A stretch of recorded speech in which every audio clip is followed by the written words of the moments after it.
Welcome to Frances Quilts, the site dedicated to the wonderful art of quilting, with a few other fun things thrown in as well. If you like what you see here, be sure to subscribe. Hey guys, welcome back to Frances Quilts.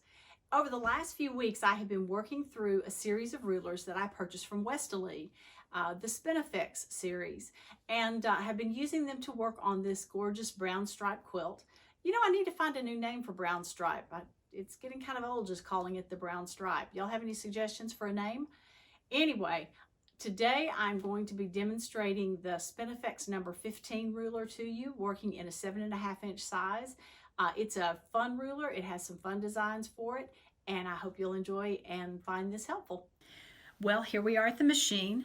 As you can see, I have drawn a 7.5, or actually I think it's probably an 8 inch square on this piece of fabric, and it is all layered up and ready for the quilting process. I have used the Westalee crosshair ruler to draw just some registration marks on here with my center and then just the lines coming out from each side. The next thing I need here is the ruler itself. So I have the ruler and I have to open the gate to be able to allow it to go onto my machine. So I'm going to grab this little tab of tape that I have here, pull back, open the gate, and slide it on. Shut that little gate again and close it over with the masking tape. It's a great system for keeping track of all those little tabs. First thing I'm going to do here is go to the center mark and just do one single stitch so that I can pull my bobbin thread up and get that out of the way. I'm going to tuck both of those underneath my ruler just for easier working. I'm now going to go back to the center and put my needle back down again right in the center. The next thing I'm going to do is to butt this end up right here all the way up against that ruler foot that is already on there. When I get ready to quilt, I'm going to come here and come around up to the top and then back down and around. When I'm holding the ruler, I'm going to position my hands so that my fingers are on the ruler and the rest of my hand is on the piece that I'm working on.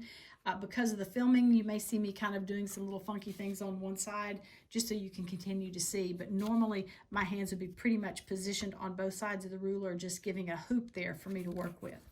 So as we start off, we're going to just line, we have this butted up here, and we're going to line this registration mark up here with the line that I've drawn from the crosshair ruler. And I think we're ready, so let's go.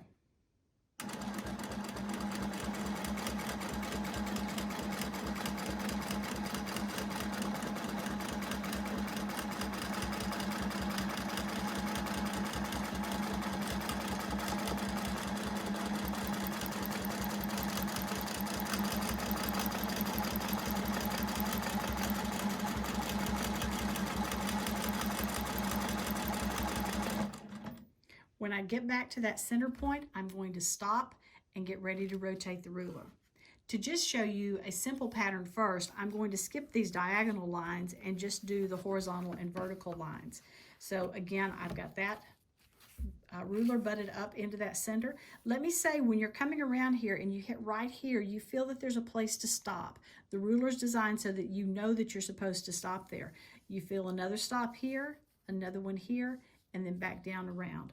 Again, I'm going to line up this registration mark with the mark that I have on my fabric, and we're going to go again.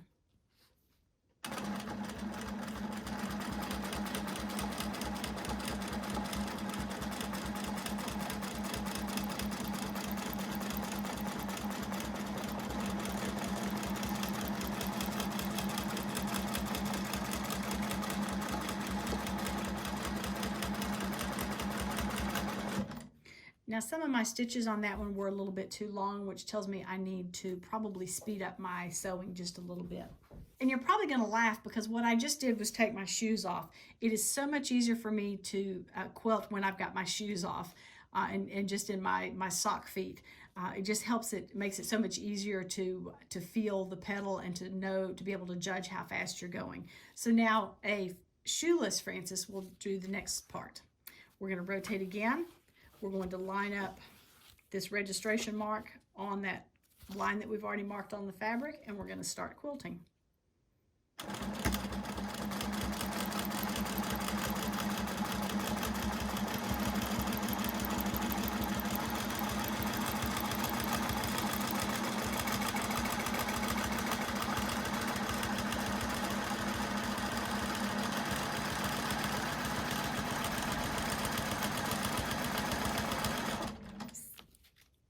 how much better that was? I'm much better shoeless.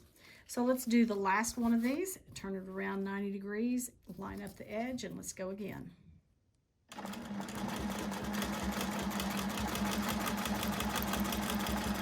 You're going to feel the stop there.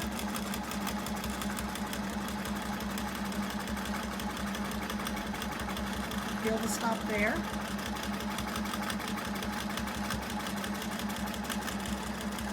Another stop there.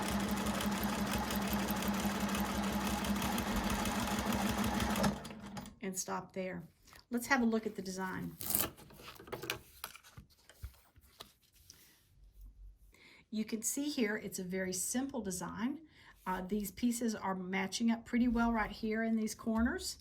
I will say my tension's a little wonky on this one. It's because I'm using a real thin thread on the bottom and I haven't adjusted tension. So we're going to just assume that this tension would be perfect. Okay, y'all all right with that? Okay, let's keep going and see what the pattern looks like when we've done all 8 of the lines. Okay, we're all lined up. Let's go again.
I can see there's a little thread buildup in that center. It's because I didn't do a great job of getting those tails out of the way.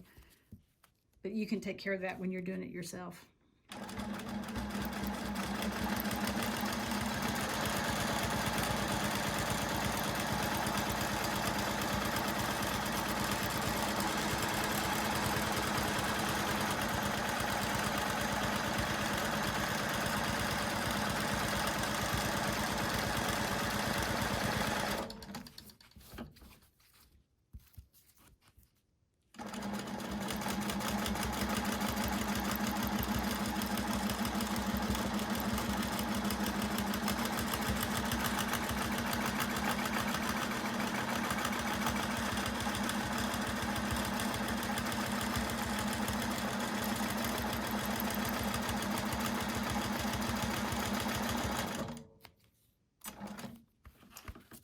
Let's get it out from under the machine. And there we have it, the design being sewn with the Spin-e-Fex number 15 ruler. I think it's a really pretty design. I like especially that you have the daisy in the center of it and then the continuing points going out. So Spin-e-Fex number 15, it's in the books, it's easy to use, and I hope this has helped you. Thanks for joining me. Remember, if you like what you've seen, be sure to subscribe. You can also find my blog at francisquilts.com, and I'm on Facebook and Instagram at Francis Quilts, and on Pinterest at Francis Quilts 57. Hope to see you again soon.